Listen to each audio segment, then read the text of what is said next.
Assalamualaikum warahmatullahi wabarakatuh. Perkenalkan, nama saya Safrila Ayu Maharani dengan NIM 2021 10 11 03 11 386. Dan saya Sipadia Halisa dengan NIM 2021 10 11 03 11 408 dan kami dari kelas H. Kami di sini akan menjelaskan tentang teori kriminologi menurut mazhab lingkungan.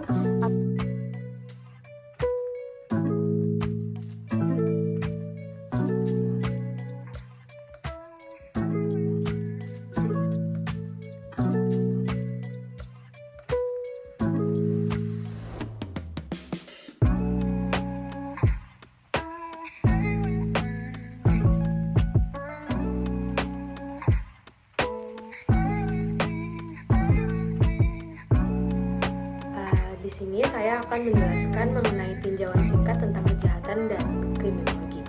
Kejahatan merupakan suatu fenomena yang kompleks yang dapat dipahami dari berbagai sisi yang berbeda. Itu sebabnya dalam keseharian kita dapat menangkap berbagai komentar tentang suatu peristiwa kejahatan yang berbeda satu dengan yang lainnya. Dalam pengalaman, kita ternyata tak mudah untuk memahami kejahatan itu sendiri. Kriminologi merupakan cabang ilmu pengetahuan yang muncul pada abad ke-19 yang pada intinya merupakan ilmu pengetahuan yang mempelajari sebab musabab dari kejahatan tersebut. Kriminologi merupakan ilmu pengetahuan yang mempelajari tentang kejahatan. Nama kriminologi yang ditemukan oleh Peter Pinard pada tahun 1830 sampai 1911, seorang antropologi Prancis secara harfiah berasal dari kata crime yang berarti kejahatan atau penjahat dan logos yang berarti ilmu pengetahuan. Maka kriminologi itu dapat berarti sebagai ilmu tentang kejahatan atau penjahat. Objek studi kriminologi melingkupi 3 bagian. Yang pertama ada perbuatan yang disebut sebagai kejahatan, lalu yang kedua pelaku kejahatan, dan yang ketiga reaksi masyarakat yang ditujukan baik terhadap perbuatan maupun terhadap pelakunya. Ketiganya ini tidak dapat dipisah-pisahkan. Suatu perbuatan baru dapat dikatakan sebagai kejahatan bila ia mendapat reaksi dari masyarakat. Objek studi dalam kriminologi mencakup 3 hal, yaitu penjahat, kejahatan, dan reaksi masyarakat terhadap keduanya, seperti yang sudah saya sebutkan sebelumnya. Sutherland menekankan bahwa ciri pokok dari kejahatan adalah perilaku yang dilarang oleh negara karena merupakan perbuatan yang merugikan. Dan terhadap perbuatan itu negara bereaksi dengan hukuman sebagai upaya pamungkas. Dalam pengertian yuridis, membatasi kejahatan sebagai perbuatan yang telah ditetapkan oleh negara sebagai kejahatan dalam hukum pidananya dan diancam dengan suatu sanksi. Sementara penjahat merupakan para pelaku pelanggar hukum pidana tersebut dan telah diputus oleh pengadilan atas perbuatannya tersebut. Penetapan aturan dalam hukum pidana itu merupakan gambaran dari reaksi negatif masyarakat atas suatu kejahatan yang diwakili oleh para pembentuk undang-undang pidana. Meski tidak sepenuhnya setuju dengan definisi yang diberikan oleh para sarjana yang menganut aliran yuridis ini, Longer menyatakan bahwa kejahatan merupakan perbuatan antisosial yang secara sadar mendapat reaksi dari negara berupa pemberian derita dan kemudian sebagai reaksi terhadap rumusan-rumusan hukum legal definition mengenai kejahatan. Selain definisi kriminologi tersebut, para ahli juga mempunyai pendapat yang sedikit berbeda tentang pengertian kriminologi. Untuk mengetahui secara lebih luas tentang kriminologi, kita perlu memahami definisi kriminologi dari berbagai ahli. Yang pertama, menurut Bonger. Pengertian kriminologi menurut Bonger adalah ilmu pengetahuan yang bertujuan menyelidiki suatu gejala kejahatan seluas-luasnya. Kemudian, menurut Sudarto, berpendapat bahwa kriminologi adalah suatu disiplin ilmu yang non-policy making, tetapi hasil dari penemuan tersebut dapat digunakan untuk melaksanakan kebijaksanaan. Dan yang ketiga, menurut Notch, mengatakan bahwa kriminologi merupakan ilmu pengetahuan tentang tindakan kejahatan dan perilaku tercela yang menyangkut orang-orang yang terlibat dalam perilaku kejahatan dan tindak atau perbuatan tercela tersebut. Dan yang keempat, Fritsch menyatakan bahwa kriminologi adalah ilmu pengetahuan yang berhubungan dengan kejahatan, baik segala sebagai gejala kejahatan maupun sebagai faktor sebab akibat dari tindakan kejahatan. Kelima, menurut Wood, mendefinisikan kriminologi sebagai pengetahuan yang dihasilkan atas teori atau pengalaman yang berhubungan dengan perbuatan jahat dan penjahat, termaksud di dalamnya reaksi atau respon dari masyarakat terhadap tindakan kejahatan dan para pelaku kejahatan. Yang keenam, menurut Frank E. Hagan, pengertian kriminologi menurut Frank E. Hagan adalah ilmu yang mempelajari perilaku kriminal, sedangkan secara khusus di bidang kriminologi bersumber pada bentuk-bentuk perilaku kriminal, sebab-sebab kejahatan, definisi kriminalitas dan reaksi masyarakat terhadap tindakan kriminal. Bidang-bidang pengkajian terkait bisa meliputi kenakalan remaja dan viktimologi. Kemudian yang ketujuh, menurut William Sawyer, kriminologi adalah ilmu pengetahuan tentang kejahatan yang dilakukan oleh individu dan bangsa-bangsa yang mempunyai budaya, sehingga objek penelitian kriminologi ada dua, yaitu perbuatan individu dan kejahatan. Dan yang ke-8 adalah Abdul Shani. Abdul Shani menganggap bahwa kriminologi bagian sains dengan penelitian yang empiris berusaha untuk mendapatkan gambaran mengenai fakta-fakta yang ada. Kriminologi dipandang sebagai istilah global untuk suatu lapangan dalam ilmu pengetahuan yang demikian tidak mungkin dikuasai oleh seorang ahli saja. Yang ke-9, J. Michael dan M. J. Adler. Dua orang ahli tersebut mengatakan bahwa kriminologi merupakan ilmu pengetahuan yang mempelajari semua tingkah laku dan sifat tercela, keadaan sekitar, dan bagaimana penjahat itu secara resmi maupun tidak resmi diperlakukan oleh badan kemasyarakatan dan warga masyarakat. Yang ke-10 ada dari Johnson. Pendapat cukup berbeda dikemukakan oleh Johnson. Beliau berpendapat bahwa kriminologi merupakan bentuk pendekatan diagnostik yang diperlukan untuk suatu pengobatan secara klinis. Lalu yang ke-11 ada dari Petopinard. Pengertian kriminologi menurut Petopinard adalah ilmu pengetahuan yang mempunyai tujuan menyelidiki gejala kejahatan seluas-luasnya. Lalu yang ke-12 ada dari Walter Request.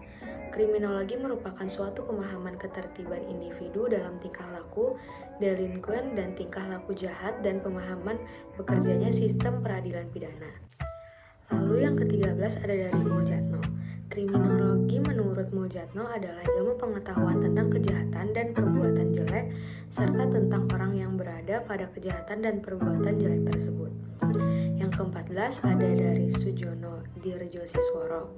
Kriminologi adalah ilmu pengetahuan yang mempelajari tentang sebab akibat, perbaikan, dan pencegahan kejahatan sebagai gejala manusia dengan menghimpun sumbangan-sumbangan dari berbagai ilmu pengetahuan yang lain. Lalu yang ke-15 ada dari Edwin Hardin Sutherland dan Donald R. Casey. Pengertian kriminologi menurut Edwin Hardin Sutherland dan Donald adalah suatu proses pembentukan hukum, pelanggaran hukum, dan reaksi atau respon terhadap pelanggaran hukum. Kriminologi tidak hanya mempelajari kejahatan saja, tetapi juga mempelajari bagaimana proses hukum berjalan. Ke-16 ada dari Paul Mudikdo Mulyono. Beliau menyatakan bahwa kriminologi adalah ilmu pengetahuan yang mempelajari kejahatan sebagai masalah manusia. Lalu yang ke-17 ada dari J. Constant. Beliau mengatakan bahwa kriminologi merupakan ilmu pengetahuan yang bertujuan sebagai penentu faktor-faktor sebab akibat terjadinya tindak kejahatan dan pelaku kejahatan. Dan yang terakhir ada dari Haskell dan Yablonsky. Kriminologi secara khusus adalah disiplin ilmu tentang mempelajari pelaku kejahatan dan tindakan kejahatan yang meliputi sifat dan tingkat kejahatan, sebab akibat kriminalitas, perkembangan hukum pidana dan sistem peradilan pidana, ciri-ciri tindakan kejahatan, pembinaan pelaku kejahatan, pola-pola kejahatan, dan dampak tindakan kejahatan terhadap perubahan sosial di masyarakat. Terima kasih Anda masih menyaksikan Kompas Siang. Saudara, mantan Menteri Sosial Juliari Batubara bakal bersaksi di sidang korupsi bantuan sosial untuk warga terdampak COVID-19. Juliari saat ini masih tersangka dan diperiksa penyidik Komisi Pemberantasan Korupsi. Juliari Peter Batubara, Menteri Sosial saat korupsi bantuan sosial untuk warga terdampak COVID-19 terjadi, dihadirkan jaksa untuk dua terdakwa. Terdakwa yang disidang adalah Direktur Utama 3 Pilar Agro Utama Ardian Iskandar dan pengusaha Haris Sidabuke.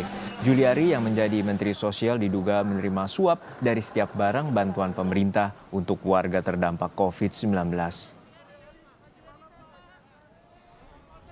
Juliari Batubara, Menteri Sosial saat kejadian korupsi bantuan sosial COVID-19 terungkap ditahan Komisi Pemberantasan Korupsi setelah menyerahkan diri. Juliari menyerahkan diri pada tanggal 5 Desember setelah sejumlah orang baik swasta maupun dari Kementerian Sosial ditangkap penyidik KPK. Dari penangkapan disita uang tunai sejumlah 14,5 miliar rupiah yang diduga sebagai suap untuk Juliari. Nasib malang menimpa 12 santriwati di pondok pesantren di Kecamatan Cibiru, Kota Bandung, Jawa Barat. Mereka mengalami pelecehan seksual bahkan diruda paksa oleh ustaz yang mengajar di pondok pesantren tersebut. Sosok ustaz tersebut bernama Heri Wirawan, 36 tahun. Aksi bejatnya itu telah dilakukan selama 3 tahun atau sejak tahun 2016 hingga 2019. Dilansir dari tribunnews.com, Kasipenkum Kejaksaan Tinggi Jawa Barat Dodi Ghazali Emil mengungkapkan ada 12 santri yang menjadi korban. Dari perbuatan bejat pelaku, 4 di antara korban diduga sampai melahirkan 8 bayi. Heri Wirawan, 36 tahun, pemerkosa yang mengajar di beberapa pesantren di Kota Bandung, memaksa korban melayani nafsunya dengan memberikan beragam janji. Korban diiming-imingi menjadi polisi wanita hingga dibiayai kuliah. Bahkan, pelaku juga menjanjikan korban akan menjadi pengurus pesantren jika mereka memenuhi hawa nafsunya. Janji-janji tersebut tercantum dalam surat dakwaan dan diuraikan dalam poin-poin penjelasan korban. Selain itu, pelaku mengatakan kepada korban untuk tidak khawatir dan akan bertanggung jawab kepada para korban yang dihamili. Kini, perkara tersebut telah disidangkan di Pengadilan Negeri Bandung pada Selasa 7 Desember 2021 kemarin dan dipimpin oleh Ketua Majelis Hakim Y. Purnomo Surya Adi secara tertutup. Akan Brigadir Yosua Huta Barat alias Brigadir J di rumah Kadif Propam Polri Irjen Verdi Sambo di Duren 3 2 pekan lalu, tepatnya pada Jumat 8 Juli hingga kini masih bergulir. Sejumlah fakta baru ditemukan terkait tewasnya Brigadir J, mulai dari temuan 15 luka pada jasad Brigadir J hingga rencana pelaksanaan autopsi ulang pada Rabu 27 Juli mendatang. Terkini kuasa hukum keluarga Brigadir J Kamarudin Simanjuntak mengungkapkan bahwa Brigadir J ternyata sudah mendapat ancaman pembunuhan sejak Juni 2022 lalu.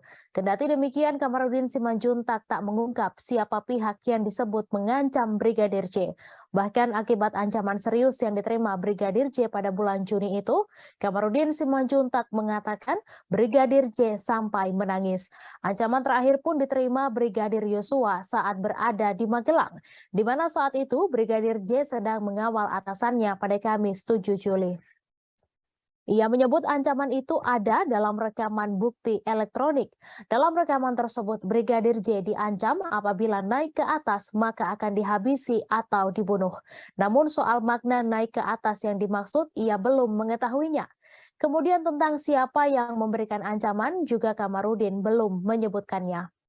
Kamarudin menyebut perlu diusut sebenarnya ada apa di Magelang sehingga saat berada di sana Brigadir Yosua sangat ketakutan. Kamarudin juga menjelaskan kala itu Brigadir J yang ketakutan kemudian mengadu kepada orang yang ia percaya.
Tidak seperti yang terekam pada CCTV, di lokasi inilah 4 pelaku ini bersiap-siap akan melakukan penembakan terhadap korban Rina Wulandari, dan bisa dilihat lokasi ini merupakan pertigaan yang jaraknya tidak lebih dari 30 meter ke rumah korban, ataupun tepatnya di depan rumah korban yang merupakan titik di mana penembakan itu terjadi.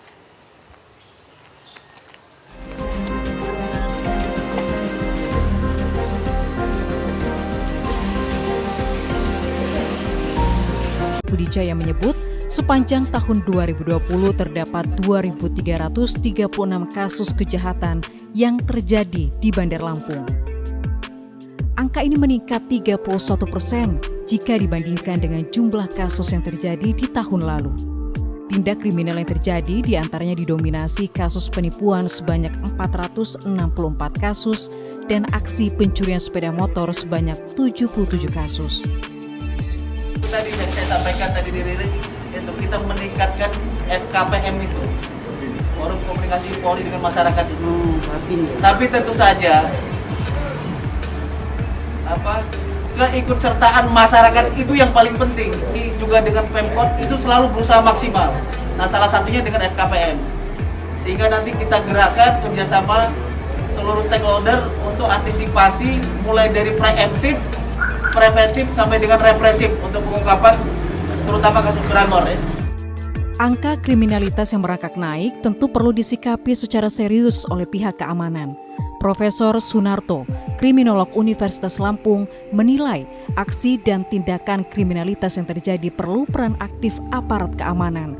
Tak hanya dalam penindakan, namun utamanya adalah peran preventif dari aparat untuk melakukan sosialisasi kepada masyarakat agar meningkatkan kewaspadaan. Jadi tiga-tiganya, jadi aparat penegak hukum bisa dengan represif dan preventifnya, yaitu penegakan hukum dan upaya pencegahan, melakukan patroli, menggerakkan swadaya masyarakat, dan ada Kamtibmasnya diberdayakan. Kemudian dari masyarakat sendiri, pemerintah itu ada 2 hal, pertama mengefektifkan masyarakat dengan ronda malam, atau ada linmas yang sudah dibentuk hampir 2.000 lebih ya di Bandar Lampung itu, bagaimana itu diberdayakan. Selain itu, aparat dituntut merangkul semua pihak dan bekerja sama dengan kejaksaan serta pengadilan untuk penegakan hukum yang tegas demi menciptakan kehidupan bermasyarakat yang aman. Roma Afria Idam, Kompas TV.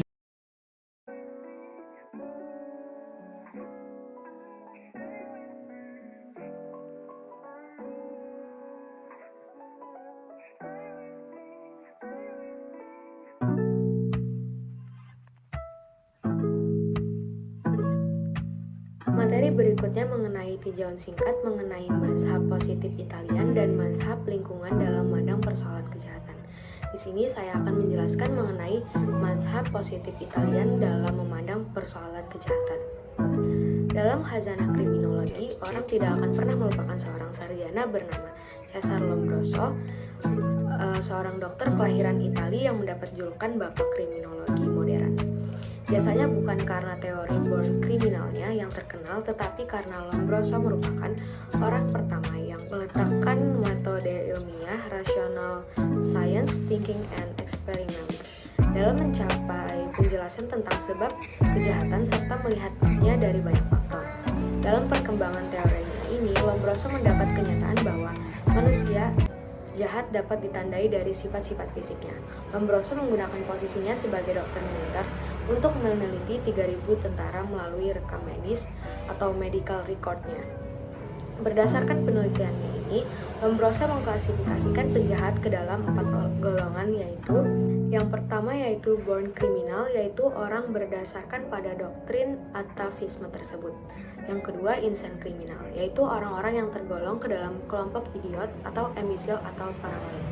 Yang ketiga occasional criminal atau criminaloid, yaitu pelaku kejahatan berdasarkan pengalaman yang terus-menerus sehingga memengaruhi pribadinya. Dan yang terakhir, criminals of passion, yaitu pelaku kejahatan yang melakukan tindakannya karena marah, cinta, atau karena kehormatan. Di samping teori biologi dari Lombroso tersebut, terdapat beberapa teori lain yang menitikberatkan pada kondisi individu penjahat. Yang pertama ada teori psikis, di mana sebab-sebab kejahatan dihubungkan dengan kondisi kejiwaan seseorang. Sarana yang digunakan adalah tes-tes mental seperti tes IQ. Metode ini sempat tampil dengan meyakinkan setelah dibuat tes terhadap sejumlah narapidana yang ternyata rata-rata memiliki IQ di bawah 100. Jadi, penjahat menurut teori ini adalah orang-orang yang memiliki keterbelakangan mental atau bodoh. Namun, teori ini gugur manakala dilakukan tes berupa pada para serdadu Amerika pada Perang Dunia Pertama. Mereka yang dipandang sebagai pahlawan dan orang yang baik ternyata sebagian besar memiliki IQ di bawah 100. Teori kedua yang menyatakan bahwa penjahat memiliki bakat yang diwariskan oleh orang tuanya. Pada mulanya amat mudah mendapati anak memiliki karakter seperti orang tuanya. Ternyata basil yang sama pun tidak jarang ditemui pada anak-anak yang diadopsi atau anak-anak angkat. Yang ketiga ada teori psikopati. Berbeda dengan teori-teori yang menekankan pada intelijensia ataupun kekuatan mental pelaku. Teori psikopati mencari sebab-sebab kejahatan dari kondisi jiwanya yang abnormal. Seorang penjahat di sini terkadang tidak memiliki kesadaran atas kejahatan yang telah diperbuatnya sebagai akibat gangguan jiwa. Lalu yang terakhir ada teori bahwa kejahatan sebagai gangguan kepribadian sempat digunakan di Amerika untuk menjelaskan beberapa perilaku yang dikategorikan sebagai crime without victim atau kejahatan tanpa korban, seperti pemabuk, gelandangan, perjudian, prostitusi, dan penggunaan obat bius. Di samping teori-teori yang menitik beratkan pada kondisi individu, ada pula golongan sarjana yang mencari sebab kejahatan pada pengaruh sosial kebudayaan, yang kemudian dapat digolongkan ke dalam 4 kelompok besar, yaitu yang pertama, kelompok teori yang menghubungkan kejahatan dengan kondisi ekonomi. Lalu kelompok yang melihat kejahatan sebagai perilaku yang dipelajari secara normal. Dan yang ketiga, kelompok teori yang melihat konflik kelompok sosial sebagai sebab musabab kejahatan. Dan yang terakhir, kelompok teori yang disebut teori kritis atau modern.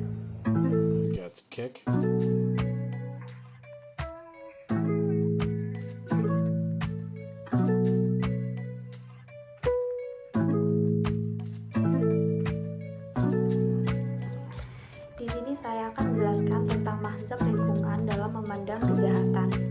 Tokoh terkemuka mazhab ini adalah Alexander Lekatsky, guru besar dalam ilmu kedokteran kehakiman di Perguruan Kriminal Internasional di Roma.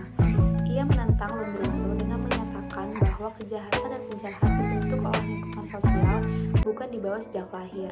Dan juga tokoh penting lainnya adalah Gabriel Tarde, seorang ahli hukum dan sosiologi. Menurut pendapatnya, kejahatan bukan suatu jejak yang antropologis tetapi sosiologis, yang seperti kejadian-kejadian di masyarakat lainnya dikuasai oleh faktor imitasi.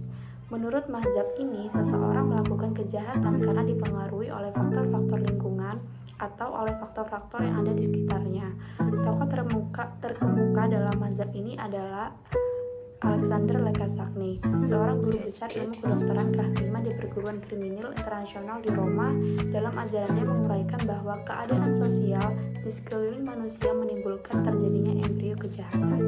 Kelompok Jelly Mark dan teman-temannya memberikan pendapat sendiri bahwa kejahatan itu bukan ada sejak lahir atau hipotesa atavisme, tetapi faktor lingkunganlah yang dapat menyebabkan terjadinya kejahatan.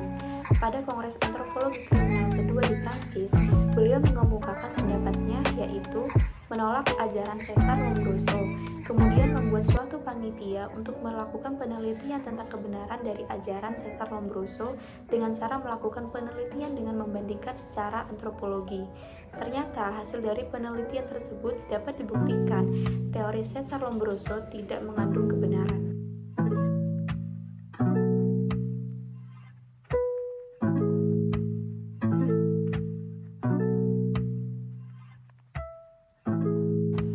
Di sini saya akan menjelaskan tentang macam-macam teori kriminologi menurut mazhab lingkungan, sosiokultural atau sosiokriminal.